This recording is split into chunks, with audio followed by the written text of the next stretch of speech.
Buenas noches, un cordial saludo, bienvenidos a nuestro diplomado de música litúrgica en este módulo número 2 que sigue avanzando. Seguimos hablando de los distintos cantos dentro de la liturgia, espero se encuentren muy bien. Me alegra verlos, demos un par de minuticos más mientras se conectan otros compañeros y damos inicio con la oración.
Listo, bueno, ya han pasado los 2 minuticos que prometimos, entonces vamos a dar inicio a nuestro curso. Los invito a que iniciemos en oración, dándole gracias al Señor por el día de vida que nos ha concedido, compartiendo la palabra que se nos propone para el día de hoy.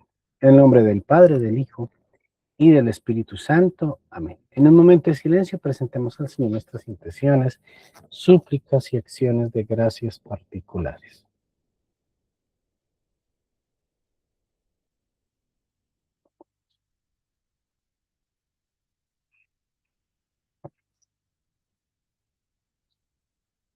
Te damos gracias, Señor, por este día de vida que nos has concedido, Padre Santo. Gracias por el trabajo, las fatigas, los dolores. Gracias por el descanso, la alegría. Gracias por las bendiciones que nos concedes en cada momento. El estar vivos es en sí mismo ya una bendición. Gracias, Señor. Gracias porque estás siempre con nosotros. Nos acompañas, nos tomas de la mano, nos llevas por el buen camino. Gracias por darnos a nuestro Salvador, nuestro Señor Jesucristo. Tu entrega es el acto más grande de amor y de bendición, de gozo, de gloria, que esta Cuaresma nos permita prepararnos para celebrar esos momentos. Señor Jesucristo, envíanos tu Espíritu Santo para que nos conceda sus dones según nuestra fe, para que inspiren en nosotros los gestos y las palabras oportunas frente a quienes nos rodean, para que nos ayude a conocer lo que debemos hacer y hacerlo bien, a discernir tu voluntad y amar a gente tuyo, Señor Jesucristo. Haz tu voluntad en nuestras vidas. Estamos dispuestos a todo. Danos lo que nos pides y pídenos lo que quieras. Del Evangelio según San Mateo. En aquel tiempo, acercándose Pedro a Jesús, le preguntó: Señor, si mi hermano me ofende, ¿cuántas veces tengo que perdonarlo? ¿Hasta 7 veces 7? ¿Hasta 7 veces? Jesús le contesta: No te digo hasta 7 veces, sino hasta 70 veces 7. Por esto se parece el reino de los cielos a un rey que quiso ajustar las cuentas con sus criados. Al empezar a ajustarlas, le presentaron a uno que debía 10,000 talentos. Como no tenía con qué pagar, el Señor mandó que lo vendieran a él con su mujer y sus hijos y todas sus posesiones y que pagara así. El criado, arrojándose a los pies, le suplicaba diciendo: ten paciencia conmigo y te lo pagaré todo. Se compadeció el señor de aquel criado y lo dejó marchar, perdonándole la deuda. Pero al salir el criado aquel, encontró a uno de sus compañeros que le debía 100 denarios, agarrándolo lo estrangulaba diciendo: págame lo que me debes. El compañero, arrojándose a sus pies, le rogaba diciendo: ten paciencia conmigo y te lo pagaré. Pero él se negó y fue y lo metió a la cárcel hasta que pagara lo que debía.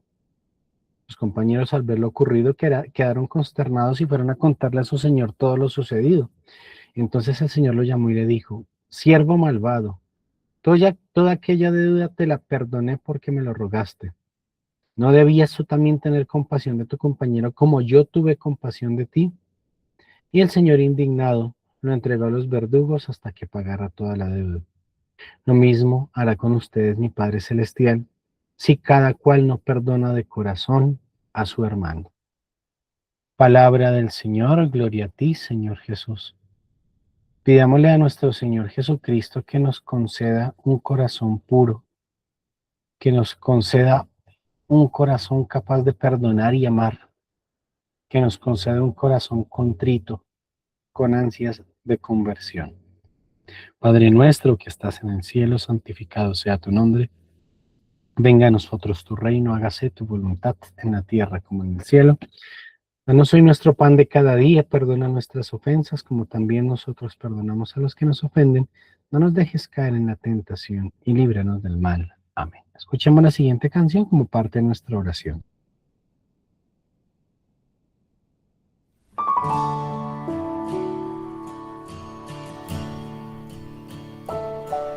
Oh Dios, crea en mí. Oh Dios, crea en mí. Crea un corazón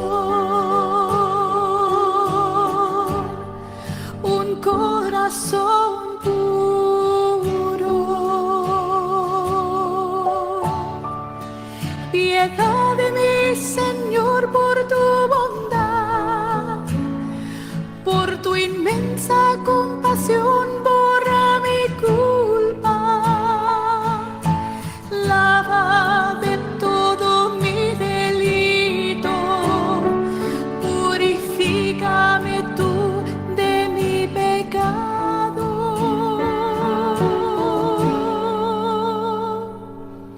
Oh Dios, crea en mí. Oh Dios, crea en mí. Crea un corazón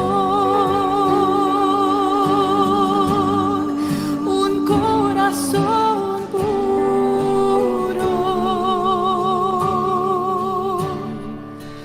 Oh Dios, crea en mí un corazón puro. Pon en mí un espíritu firme. No me arrojes lejos de tu rostro.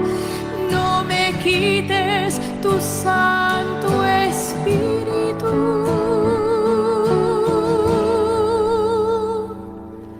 Oh Dios, crea en mí. Oh Dios, crea en mí. Crea un corazón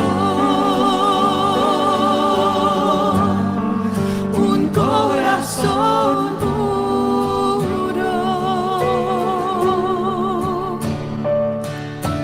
Dame la alegría de tu salvación. Mantén en mí un alma generosa. Enseñaré a los malvados tus caminos. Se volverán a ti los pecadores.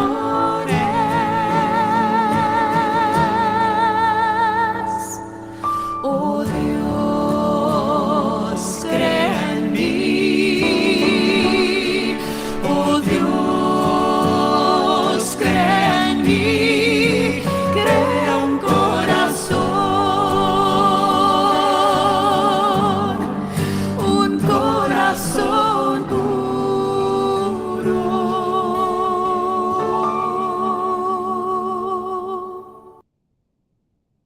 Gloria al Padre, al Hijo y al Espíritu Santo, como era en el principio, ahora y siempre, por los siglos de los siglos. Amén.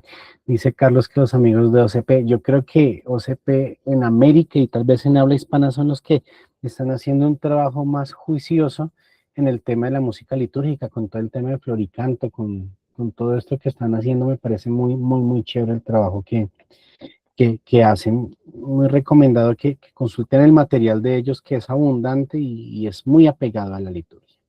Muy bien, entonces, después de este momento de oración que dejamos abierto para el final de nuestro encuentro, de nuestra clase, pues vamos a hablar de la liturgia de la palabra.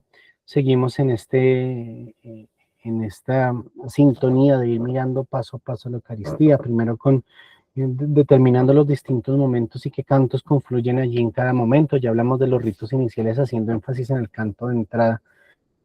Temas que volveremos a revisar más a profundidad todavía, mencionando el Ten Piedad, mencionando el Gloria, ya tendremos tiempo de entrar en detalle de ello.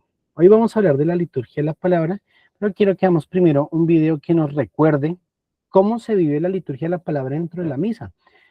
¿Por qué lo hago? Porque yo me doy cuenta que nosotros tendemos a vivir la celebración de una forma automática, donde nos quedamos es más mirando que participando. Entonces volvamos a reconocer a través de este video cómo se vio la liturgia de la palabra y ya dialogamos y avanzamos al respecto.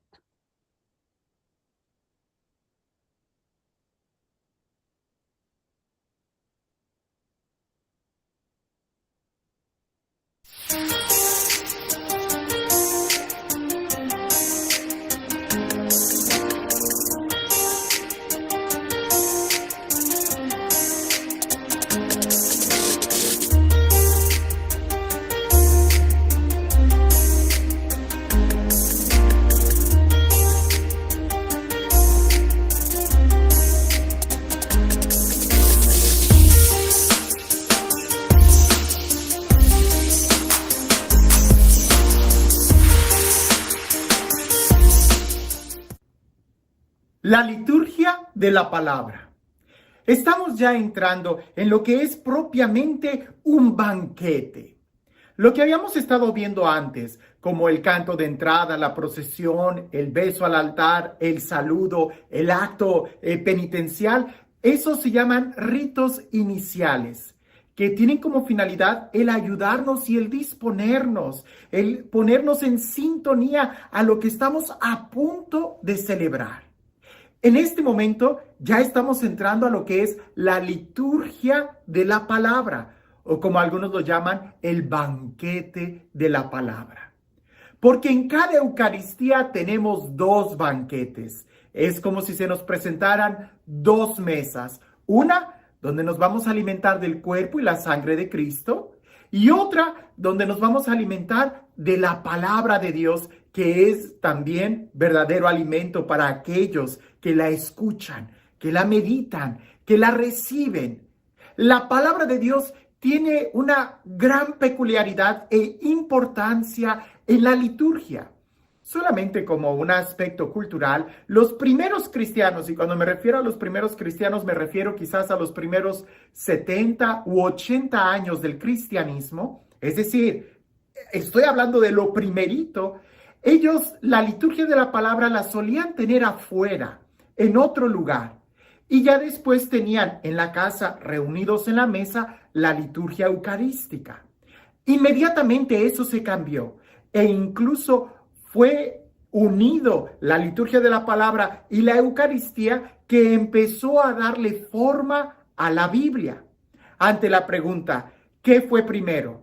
¿La palabra de Dios, la Biblia como la tenemos hoy, o la misa? La respuesta es muy sencilla. Fue primero la Eucaristía. Porque resulta que uno de los criterios para considerar, especialmente los libros del Nuevo Testamento, inspirados por el Espíritu Santo, era que si se usaban o no en la liturgia de la misa, en la liturgia eucarística. Entonces, la liturgia de la palabra tiene una razón muy importante, porque desde el principio se ha visto la importancia de que esté unido. Pudiéramos nosotros decir que la palabra en la Eucaristía, la palabra de Dios se escucha en la liturgia de la palabra, pero la palabra de Dios se ve en la liturgia eucarística. En la palabra de Dios se recibe con nuestros oídos en la liturgia de la palabra, pero la palabra de Dios se recibe en nuestro corazón, en nuestra vida, en la liturgia eucarística. Hace algunos años atrás, tristemente, no se le daba mucha importancia a la primera parte de la misa, quizás porque el idioma en el que se celebraba era el latín y mucha gente no estaba en atención o en sintonía. Es más por sabido que la gente solía rezar el rosario en misa, las que tenían más devoción, e incluso había muchos que hasta leían el periódico ahí en misa. Por eso más adelante en el ofertorio se tocaban las campanas para decir, ahora viene la liturgia de la Eucaristía, pongan atención. Pero resulta que en las misas en latín hace ya varios años, la liturgia eucarística era en silencio. Entonces había como una especie de abismo entre lo que estaba sucediendo allá en el altar y en la participación de los feligreses.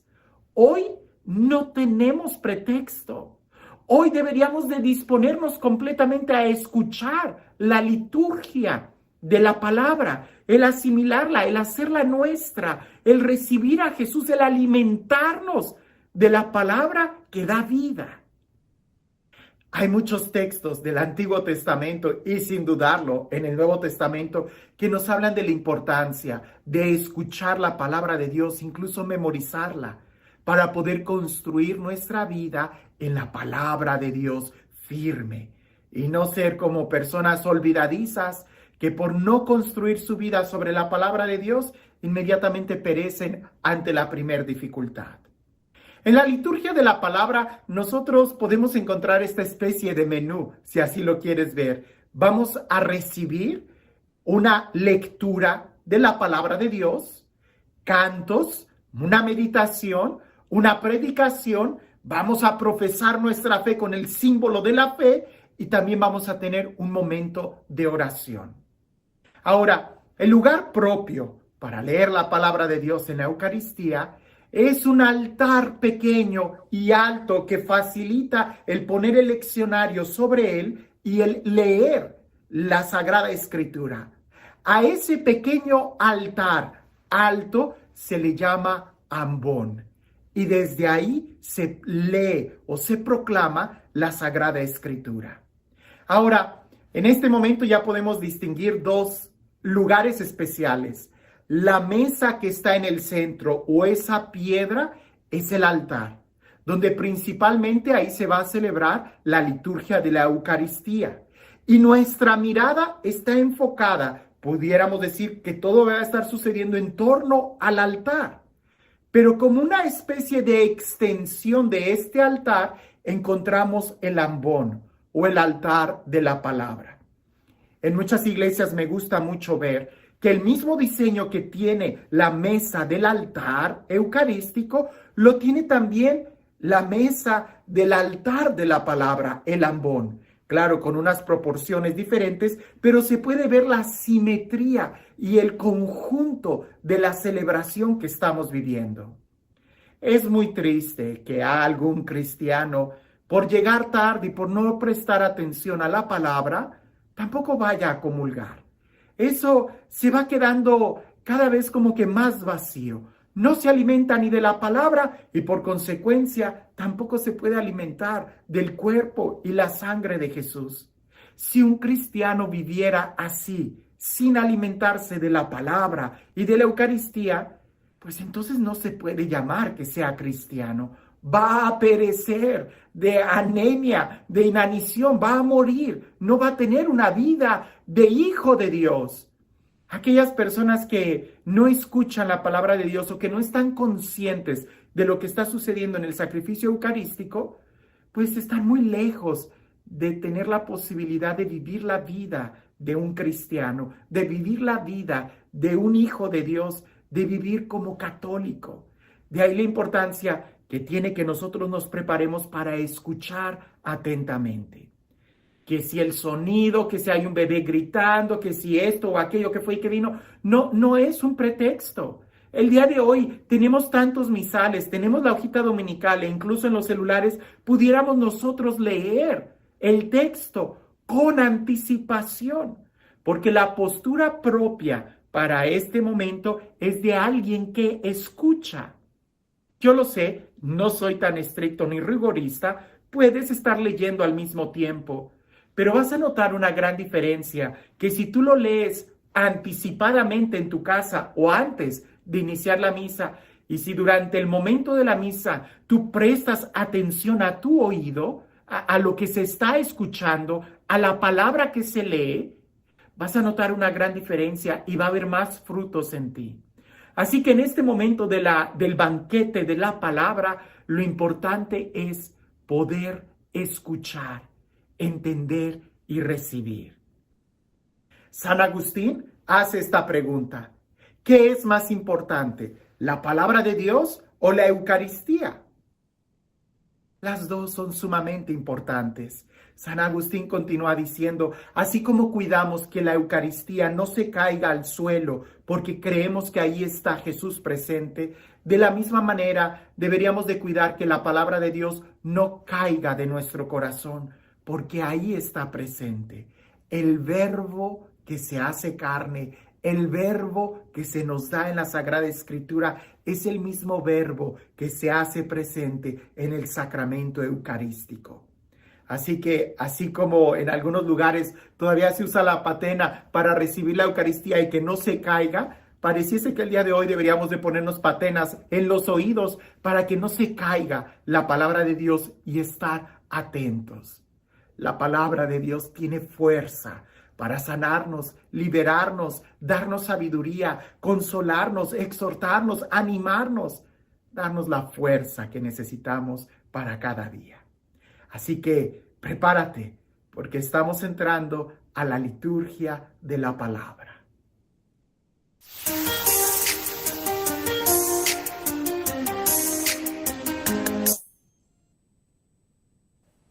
Muy bien, bueno, varias cosas, pero yo creo que el símil más importante con el que podemos redondear toda esta presentación, este primer momento, es que el ambón es ese altar del cual se nos sirve la palabra. Es un altar como tal. Por eso, bueno, yo sufro mucho en distintos contextos donde al ambón no se le da el respeto y la reverencia de vida que tiene este lugar del altar. Sobre todo cuando son móviles, no son fijos, tienden a usarlos para otro tipo de cosas, de atril y demás, y no, realmente es un altar también del cual se nos sirve la palabra. Y todo esto tenemos que tenerlo presente, pues justamente para comprender cuál es el sentido de la liturgia y la palabra en sí, que es que se nos da, se nos sirve, se nos entrega la voz de Dios para incorporarla a nuestro corazón, incorporarla a nuestra vida. Muy bien, entonces vamos a avanzar un poco en la presentación para ir puntualizando cosas. Según la instrucción general del misal romano, recuerden que estas son todas las rúbricas que tiene el misal al inicio de cómo se celebra la Eucaristía. Incluso permítanme, les busco para que las puedan mirar en internet y las puedan, pues, revisar. Es muy interesante ver las distintas formas en que se celebran la Eucaristía, la liturgia de la palabra, todo eso está aquí. Entonces ya en el chat les voy a compartir el link para que puedan consultar la instrucción general del misal romano. Dice que la parte principal de la liturgia de la palabra la constituyen las lecturas tomadas de la Sagrada Escritura, junto con los cánticos que se intercalan entre ellas. ¿Cuáles son los cánticos que se intercalan entre las lecturas de la Sagrada Escritura? ¿Quién me quiere decir? ¿Cuáles serán? ¿Ni idea? Salmo y aleluya. Ah, gracias, Heidi. Alfredo también había levantado la mano. Pues el Salmo y la Aleluya. Salmo, aleluya, o si no, la antífona al Evangelio, como pasa en tiempo de Cuaresma. Efectivamente, recordemos que el Salmo siempre debería cantarse. ¿Por qué se llama salmo responsorial? Yo ya les he mencionado esto en otras ocasiones. ¿Quién me recuerda? Responde a la primera lectura. Efectivamente, recuerden que el salmo es la respuesta del pueblo de Dios en palabras inspiradas por Dios a la primera lectura. No es porque tenga una respuesta, porque el salmo de por sí puede proclamarse o cantarse de forma directa. No necesariamente la estructura del salmo cuando se canta tiene que ser pregunta, tiene que ser antífona y estrofas, sino puede ser de forma directa según otras composiciones. Y además de ello, pues la integran la liturgia de la palabra, la homilía y la profesión de fe, además de la oración universal u oración de fieles, las peticiones, mal llamadas peticiones, porque realmente no son peticiones. Heidi, pregunta. ¿Tienes el micrófono apagado, Heidi? Perdón. Sí. Yo tengo entendido que el salmo en distintas tiempos se tiene que cantar, porque el salmo se hizo para entonarlo, para cantarlo. Pero me he encontrado en algunas situaciones que ahora que estamos viviendo la cuaresma, me dicen que no lo tengo que cantar, que se tiene que leer. Esa es mi pregunta. El salmo siempre debería cantarse, o al menos la respuesta. Pues bueno, algunos quieren incorporar mayor sobriedad a la celebración, pero no es en el salmo donde debería incorporarse esa sobriedad. Esa sobriedad podría incorporarse en otros momentos como el canto de salida, como las ofrendas, pero el salmo siempre debería cantarse al menos la respuesta, porque estamos hablando justamente de el canto por excelencia de la liturgia de la palabra. Ok, gracias. Bueno. Muy bien, continuamos. Además, después de este momento central que concluye con la oración de fieles, encontramos pues que Dios habla a su pueblo, como lo veíamos en el video, desvela los misterios de la redención y de la salvación, y sobre todo la palabra es alimento espiritual, se nos ofrece ese alimento espiritual. Por ello Cristo mismo por su palabra se hace presente en medio de los fieles. El pueblo hace suya esa palabra divina por el silencio y por los cantos, se adhiere a ella por la profesión de fe y nutrido por ella, expresa sus súplicas con oración universal por las necesidades de toda la iglesia y por la salvación de todo el mundo. Eso es lo que dice la instrucción general del misal romano. Frente a la proclamación de la palabra, ¿qué antecedentes tenemos? La proclamación de la palabra dentro de la celebración se remonta a la historia del pueblo de Israel. Durante varios siglos, las leyes, costumbres, la alianza y las promesas de Dios a su pueblo, así como las tradiciones, se fueron pasando oralmente de generación en generación. Ya con el destierro del pueblo de Israel a Babilonia y la crisis de los valores, los israelitas percibieron la necesidad de poner por escrito todas las tradiciones. Por eso, hacia el siglo VI a.C., surgió la experiencia de la sinagoga. ¿Qué era la sinagoga? El encuentro del pueblo a escuchar las escrituras. El pueblo reunido escuchaba la palabra de Dios, haciendo de la palabra escrita y proclamada una palabra viva. Y esas costumbres de las reuniones sinagogales fueron transmitidas a las primeras comunidades cristianas y continúan hasta ahora en nuestras celebraciones, aunque bajo otro esquema. Lo que no cambia es que en cada lectura Dios habla a su pueblo. En diversas ocasiones y bajo distintas formas, Dios habla a nuestros padres por medio de los profetas, hasta que en estos días, que son los últimos, nos habla a nosotros por medio de sus hijos. Entonces, pues también los primeros cristianos, rescatando esa experiencia de la sinagoga, han logrado de que con el paso de los años y la iglesia ha incorporado ese momento donde podamos escuchar la voz de Dios que se sigue haciendo viva y presente en cada momento. La iglesia eligió los libros del Antiguo Testamento para que fueran proclamados en el primer momento, en la primera lectura. Por lo general, la primera lectura corresponde al Antiguo Testamento. Solo en casos excepcionales nos encontramos con que es lectura del libro de los Hechos de los Apóstoles, o entre semana de pronto alguna carta, pero es muy, muy excepcional.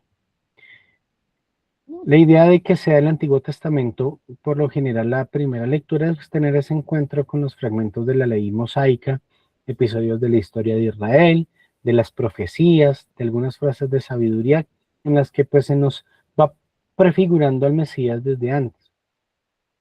Después viene el Salmo, con el cual en palabras del salmista respondemos a Dios a esa primera lectura.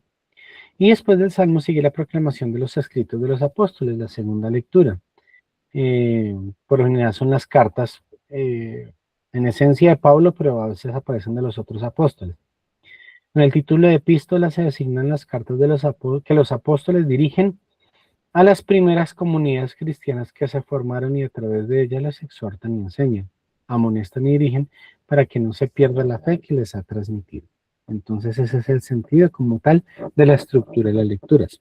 Hay que tener en cuenta que en la liturgia de la palabra, el pueblo de Dios escucha con atención las lecturas de la Biblia que previamente han sido preparadas. Si escuchar con atención, es que bueno, también yo creo que hace parte de esa conciencia que tenemos de las posturas dentro de la celebración.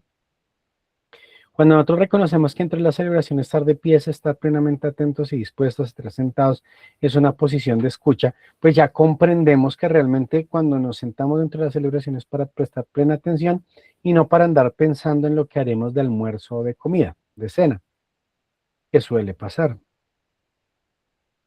El pueblo de Dios escucha con atención las lecturas de la Biblia que previamente han sido preparadas y tal como si fueran una carta escrita por Dios para cada uno de nosotros, se nos dirige y ya en la liturgia de la Eucaristía nos preparamos para, después de haber escuchado su voz, recibir ese pan de ángeles que transforma nuestra vida, que son el cuerpo de Cristo. Recordemos que el número de lecturas varía según el día de la semana o la solemnidad. Los domingos son 3 lecturas más el Evangelio, 3 semanas son, pues, 2 lecturas, lectura y salmo, más el Evangelio como tal. Que pues el salmo recordemos que es más un canto que una lectura. Ya hablando específicamente justamente de ello en los salmos, los cantos encontramos los salmos. Son una manera de aprender a orar a través de la alabanza y la petición a Dios. El salmo es la respuesta a la primera lectura, como lo hemos dicho, y tiene ese sentido de que Dios mismo nos ayuda a responderle. Dios nos ayuda a decirle a Él mismo lo que como pueblo estamos sintiendo. Antes de la proclamación del Evangelio, pues está el otro canto que es el Aleluya, que se omite solo en Cuaresma. Recordemos que en Adviento sí se canta Aleluya. Hay una falsa creencia de que en Adviento no se canta Aleluya. No, en Adviento sí se canta Aleluya. Es en Cuaresma donde no, porque la palabra Aleluya significa que viva Dios o alabado sea Dios, si lo resumiéramos, y pues se reserva para la noche de la vigilia pascual. Era usada por el pueblo hebreo como una oración en los salmos y en la celebración de la Pascua. En los primeros siglos de la iglesia se cantaba el Aleluya para celebrar a Cristo resucitado, pues actualmente cantamos el Aleluya todos los domingos, excepto en tiempo de Cuaresma, como lo estamos viviendo. ¿Qué dice frente a la aclamación antes del Evangelio la instrucción general del misal romano? En el número 62 dice que después de la lectura que precede inmediatamente el Evangelio, se canta Aleluya u otro canto determinado por la rúbrica según lo pide el tiempo litúrgico. Esta aclamación constituye por sí mismo un rito, o más bien un acto por el cual la asamblea de los fieles acoge y saluda al Señor. Por eso es que cuando nos ponemos de pie, cuando escuchamos la palabra Aleluya o cuando inicia la entonación de la aclamación. No es cuando el sacerdote se ponga en pie, no es cuando escuchamos la palabra Aleluya. Porque nos disponemos para el Señor que nos hablará en el Evangelio. Profesamos una fe a través de ese canto. Y pues por eso se canta estando todos de pie, iniciándolo los cantores o el cantor, y si es necesario se repite y se canta el versículo que nos propone el leccionario. El Aleluya se canta en todo tiempo, excepto durante la Cuaresma. De ahí se toman los versículos del leccionario o del gradual. El gradual donde está pues todo el canto en latín, recordemos. Pues en tiempo de Cuaresma se canta el versículo antes del Evangelio que aparece en el leccionario junto con el otro estribillo que lo encontramos en este material que les acabo de comentar. Cuando hay solo una lectura antes del Evangelio, lectura y salmo, en el tiempo que decirse Aleluya, pues después del salmo se proclama Aleluya, o si la respuesta al salmo es Aleluya, lo que conocemos como salmos aleluyáticos, Se puede tomar la última vez que cantamos la estrofa, el responsorio del salmo con el aleluya, para que el sacerdote pues pase y proclame el evangelio. También es válido. Y en el tiempo que no se dice aleluya, pues el versículo antes del evangelio. Si no se canta, se puede omitir el versículo y cantarse solo aleluya o el estribillo de Cuaresma. Existen momentos del año donde se canta o se proclama, es preferible cantarla, a recitarla, una secuencia. Solo hay 2 momentos del año donde es obligatorio, que es en la Pascua, se me olvidó el nombre, Víctima Pascualis, creo que se llama, y el Veni Creator Spiritus en Pentecostés, que se hace después de la segunda lectura antes del Evangelio. Hay otros momentos del año donde hay secuencia como en Corpus Christi, pero es opcional, pero pues lo recomendable es también proclamarla o cantarla. Ya después de todo ello, en la liturgia de la palabra, pues viene la homilía como tal. Bueno, con la homilía y de pronto algunos sacerdotes que les gusta algún canto en la homilía y demás, pues no es que sea recomendable, tampoco es que esté prohibido, porque puede alimentar la reflexión de la palabra de Dios, pero no es correcto, tal vez sería la definición adecuada. La homilía es parte de la liturgia y es muy recomendada, pero se puede omitir, no es necesario hacerla, pero es necesaria para alimentar la vida cristiana, ya que conviene que se explique algún aspecto de las lecturas de la Sagrada Escritura o de la misa del día en sí de lo que se está celebrando, pero la homilía está enfocada en lo que el Evangelio, en lo que las lecturas nos han dicho. La homilía la hará de ordinario el mismo sacerdote que preside la celebración o de pronto algún sacerdote concelebrante o según determinadas circunstancias el diácono, pero ante la presencia del presidente de la celebración como sacerdote es el quien debe hacerla. Nunca la debe hacer un laico. Leía por en estos días una noticia que en Alemania, bueno, es que Alemania siempre ha sido especial, pero en Alemania están propiciando que la homilía le hicieran a algunos laicos y no, esto no es correcto, la debe hacer el presidente de la celebración. En casos especiales y por justa causa la homilía la puede hacer también el obispo o el presbítero que esté presente en la celebración sin que pueda concelebrar. Si hay un obispo presente y no concelebra, también podría dar la homilía, pero es que es un ministro de la iglesia. Los domingos y las fiestas de precepto, es decir, las que son obligatorias, debe tenerse la homilía en todas las misas. En esta sí es obligatoria, domingos y fiestas de precepto, que se celebran con asistencia del pueblo. No pueden omitirse sin causa grave. Se recomienda, por otra parte, tenerla todos los días en las ferias de Adviento, es decir, después del 17 de diciembre, las ferias de Cuaresma, es decir, lunes, martes y miércoles santo, y durante todo el tiempo pascual, así como en otras fiestas. De resto, en otros tiempos litúrgicos como el tiempo ordinario, entre semana no es obligatorio. Y conviene que se guarde un breve espacio de silencio después de la homilía, también para propiciar la reflexión de la palabra de Dios. Terminada la homilía vienen los 2 últimos momentos de la liturgia de la palabra.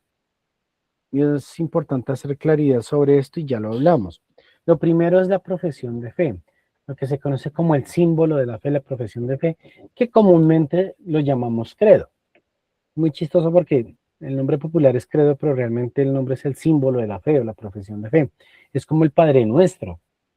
No sé si ustedes saben que el Padre Nuestro no se llama Padre Nuestro. ¿Quién sabe cuál es el nombre del Padre Nuestro en sí? ¿Quién lo tiene presente? Ni idea, ¿no saben cuál es el nombre del Padre Nuestro? Freider. Pues creo que es la oración dominical, pues Sí, por la señor. palabra domingo viene de Dominus, de Señor, la oración del Señor.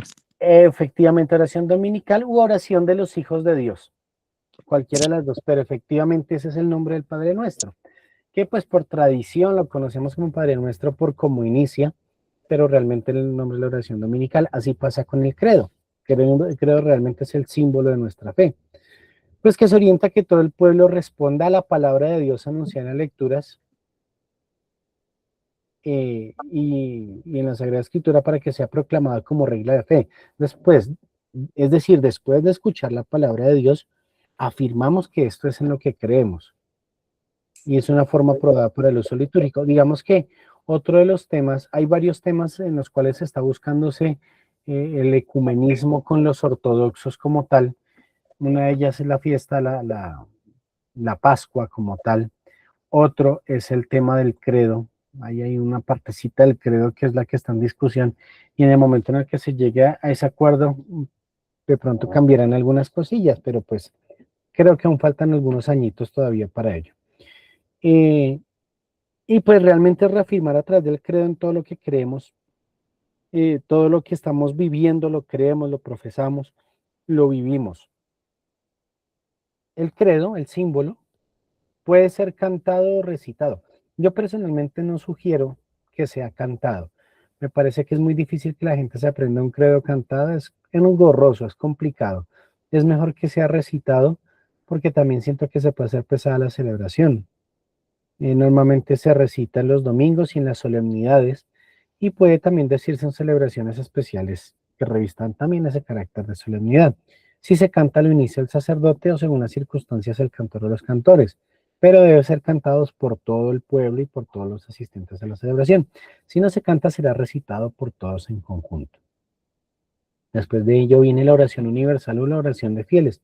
El pueblo responde de cierto modo a la palabra de Dios recibida en la fe y ejercitando el oficio del sacerdocio bautismal, ofrece súplicas a Dios por la salvación de todos. Conviene que esta oración se haga de ordinario en las misas con participación del pueblo. Y miren, ni siquiera en domingo, o sea, podría hacerse entre semana también. Y pues tiene un orden en específico. Las intenciones deben ser por las necesidades de la iglesia, por el papel de los obispos, por los que gobiernan, por los que sufren y por la comunidad local. Y si hay alguna celebración particular como exequios, matrimonios o confirmaciones, en los rituales de estos sacramentos contienen algunas fórmulas de oración de fieles más específicas para el sacramento que se está celebrando. Y pues pertenece al sacerdote dirigir las preces desde la sede. Al mismo las introduce con una breve monición en las que invita a los fieles a orar y termina con la oración. Las intenciones que se proponen deben ser sobrias, compuestas con sabia libertad y con pocas palabras y expresar la súplica de toda la comunidad. Las propone el diácono a un cantor o un lector, con el responsorio, y alguno de los fieles laicos puede también leerlas desde el ambón o desde otro lugar conveniente. Preferiblemente siempre hay una trila auxiliar desde donde se hacen los comentarios, pero el ambón es un lugar apropiado sobre todo para las oraciones de fieles. De los comentarios a las lecturas y demás, si es de un lugar auxiliar. Y pues el pueblo expresa su súplica de pie, sea con una invocación después de cada intención y orando en silencio. Y aquí en este momento, finalizada la oración de fieles, finaliza la liturgia de la palabra. ¿Por qué hago énfasis en eso? Porque existen ciertas costumbres o indicaciones por parte de los celebrantes, los presidentes de la celebración, de que en las ofrendas se cante un canto que esté relacionado con lo que se escuchó en las lecturas para dar continuidad a la homilía. Y esto no es correcto, porque es que la homilía ya acabó y la liturgia de la palabra ya acabó y ya las ofrendas hacen parte de la liturgia de la Eucaristía. Entonces ya se concentran en el pan y en el vino. He ahí el sentido de ello. Por eso es que no conviene cantar un canto que haga referencia a las lecturas precisamente por lo que les menciono. ¿Hasta el momento hay preguntas?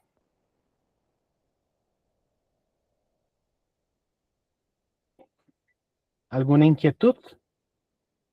Bueno, al parecer todo claro. Muy bien, en estos minuticos que nos quedan quiero mostrarles algo de repertorio para la liturgia de la palabra. Entonces les voy a mostrar unos fragmentos de algunos aleluyas, sobre todo para el tema de los salmos. Ya hablaremos de los salmos más en detalle en otro momento. Para el tema de por sí, entre dos clases hablaremos de los salmos y les pasaré material para que puedan cantar los salmos. Pero vamos a mirar algunos aleluyas que les pueden servir según el tiempo litúrgico para que por favor tomen apunte de los nombres de los cantos y de los autores. Entonces este primer aleluya es de Antonio Alcalde y es un aleluya de Adviento. Importante que lo tengan presente, aleluya de Adviento de Antonio Alcalde. Entonces escuchémoslo, les sirven para el tiempo del Adviento justamente.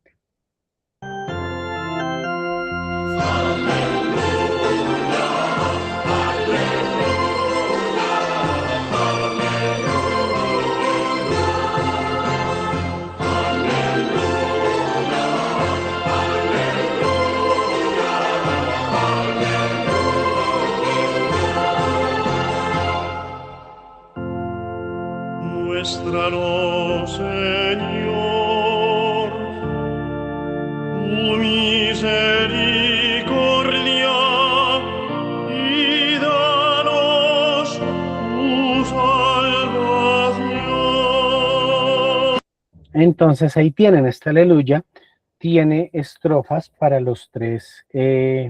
para los 4 domingos de Adviento, tiene la estrofa es tomada del leccionario de la antífona, entonces es importante tenerlo presente en el repertorio.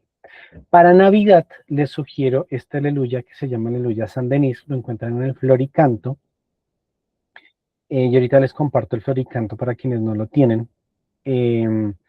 Especial para Navidad porque además tiene las antífonas para cada domingo y cada solemnidad de Navidad.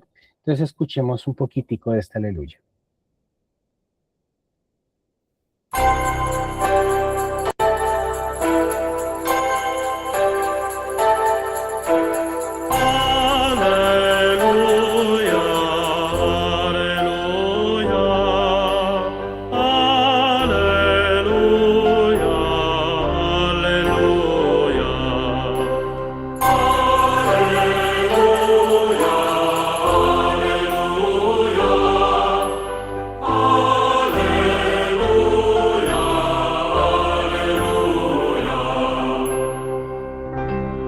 Mañana quedará borrada la maldad de la tierra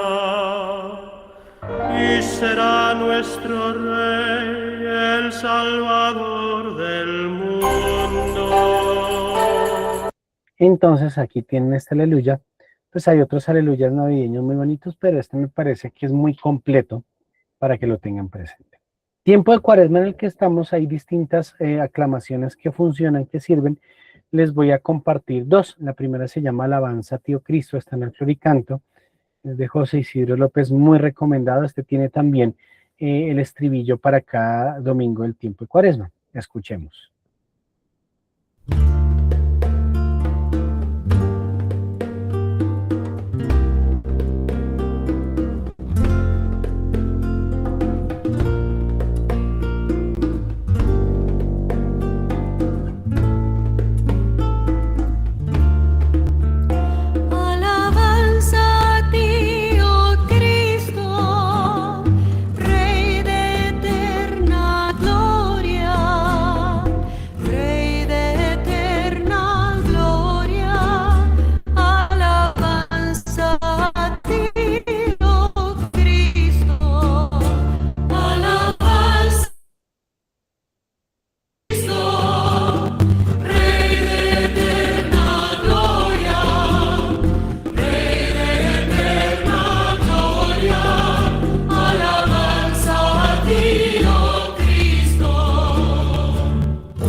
Bien, entonces este propicio para la Cuaresma. Preguntan en el chat que para cantar los salmos dónde se encuentra la melodía. Dentro de las clases vamos a hablar más en detalle de los salmos, pero así de entradita pueden encontrarlos en un material que se llama el libro del salmista, que se los voy a compartir en esa clase. En el Floricanto también una sección de salmos. En YouTube y en la página de ella, Atenas tiene también una buena compilación de salmos. Y también sé que San Pablo ha sacado algunas ediciones de salmos cantados. Son distintos materiales que podemos encontrar. También nos menciona que hay un material que se llama Responde y Aclama de OCP, que es un recurso. Muchas gracias, no lo conocía, voy a buscarlo también en red porque me parece interesante. Entonces hay distintos recursos a los cuales podemos acudir, pero pues ya lo hablaremos más en detalle como tal. Continuamos, entonces ahora les voy a mostrar otro estribillo que les sirve para la Cuaresma. Es de Cesario Gavarain, se llama Cuaresma antes del Evangelio.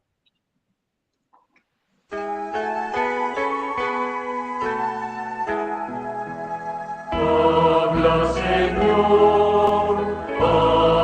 Señor, que tu siervo escucha.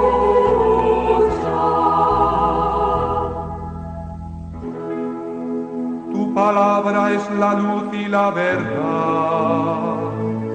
Tu palabra es pan que me alimenta. Habla, Señor, que tu siervo escucha.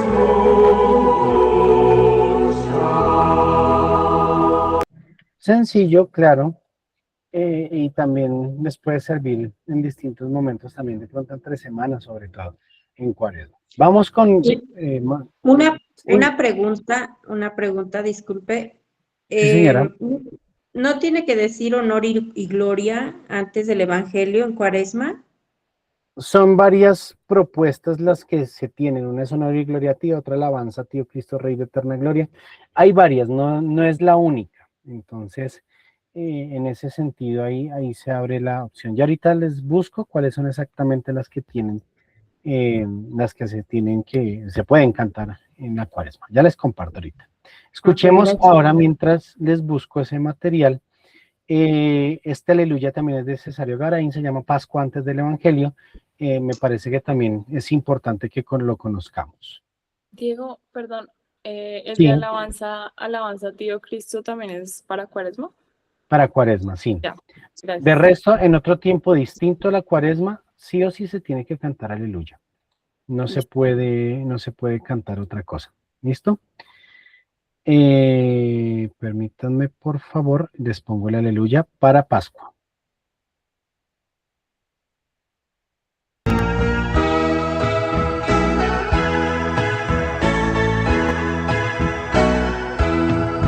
Aleluya, aleluya, aleluya, aleluya, aleluya, aleluya.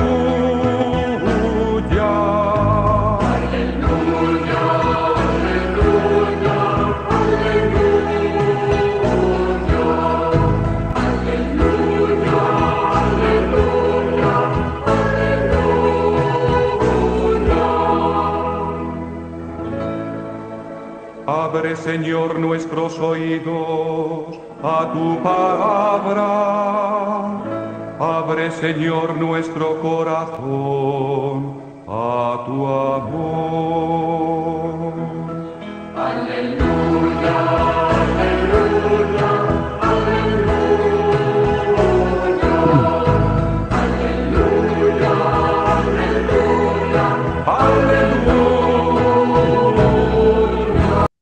Bien, ¿cuáles son los textos? Ya los encontré que sirven para el tiempo de Cuaresma. Entonces proponen varias opciones. Gloria y alabanza a ti, Cristo. Gloria a ti, Cristo, sabiduría de Dios Padre.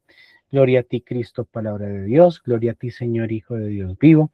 Alabanza y honor a ti, Señor Jesús. Alabanza a ti, Cristo, Rey de eterna gloria. Grandes y maravillosas son tus obras, Señor. La salvación y la gloria son el poder son del Señor Jesucristo. Y pues se hace el comentario también que otro estribillo adecuado, como habla el Señor que tu siervo escucha, entre otros tantos que se pueden emplear, siempre haciendo el énfasis, el canto del estribillo antes del Evangelio. Dicen, ¿está bien que se cante, que se lea la aclamación del Evangelio y luego se vuelva a cantar? Sí, sí se puede hacer. Sí se puede hacer, al igual que con el aleluya, se puede cantar el aleluya, se lee el estribillo que aparece en el misal y se vuelve a cantar aleluya, así mismo con el texto que se propone cantado para la Cuaresma. Listo, ya para ir finalizando,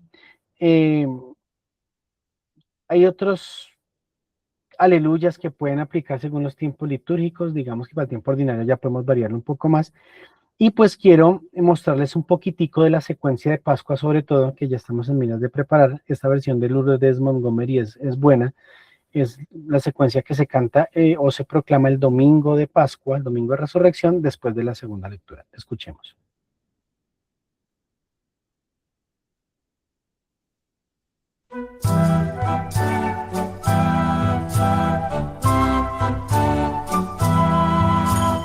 Ofrezcan los cristianos ofrendas de alabanza a gloria de la víctima propicia de la Pascua. Cordero sin pecado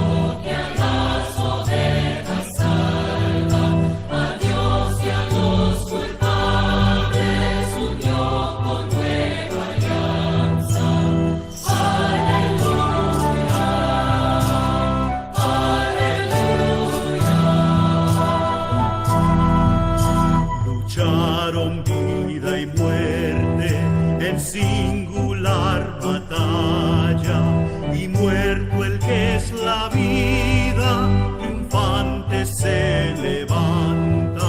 Y así suena el camino, María en la mañana. A mi Señor glorioso, la tumba abandonada.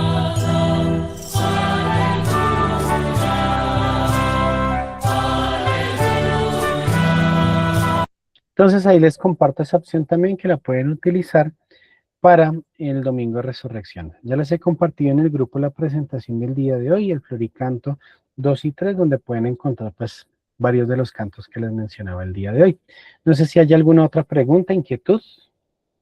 Es el momento.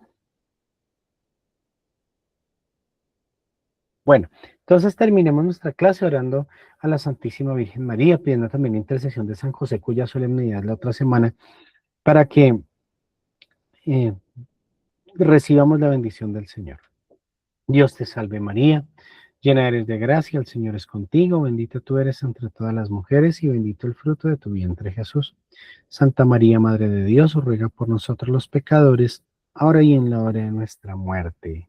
Amén. San José, ruega por nosotros. En el nombre del Padre, del Hijo y del Espíritu Santo. Amén. Dios les bendiga, feliz noche, feliz semana para todos, nos encontramos la próxima semana. Buenas noches. Adiós.